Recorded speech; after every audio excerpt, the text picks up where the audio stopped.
আওয়ামী লীগ সরকার পতনের পর দেশে হুন্ডির প্রভাব কমে গেছে। হুন্ডির প্রভাব কমে যাওয়ায় বৈধ পথে রেমিটেন্স বাড়ছে। সে সঙ্গে ব্যাংকিং চ্যানেলে পাঠানো ডলারের দাম আর খোলা বাজারের দামে বড় পার্থক্য না থাকায় রেমিটেন্স আয় নতুন করে রেকর্ড সৃষ্টি করেছে। সদ্য সমাপ্ত 2024-25 অর্থ বছরে রেকর্ড রেমিটেন্স এসেছে, যা এ যাবৎকালের সর্বোচ্চ। চলতি 2025-26 অর্থ বছরের প্রথম মাসেও রেমিটেন্স প্রবাহ বৃদ্ধি পেয়েছে। জুলাইয়ের প্রথম 16 দিনে প্রবাসী আয় 7.70% বেড়েছে। বাংলাদেশ ব্যাংকের হালনাগাদ প্রতিবেদনে এই তথ্য উঠে এসেছে।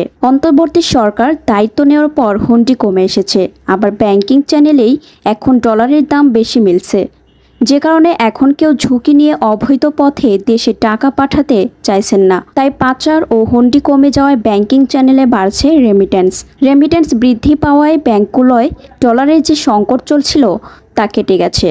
তাই সম্প্রতি ডলারের দর কমতে শুরু করেছিল। তবে ডলারের দাম ধরে রাখতে নিলামের মাধ্যমে বাণিজ্যিক ব্যাংক থেকে ডলার কিনেছে বাংলাদেশ ব্যাংক।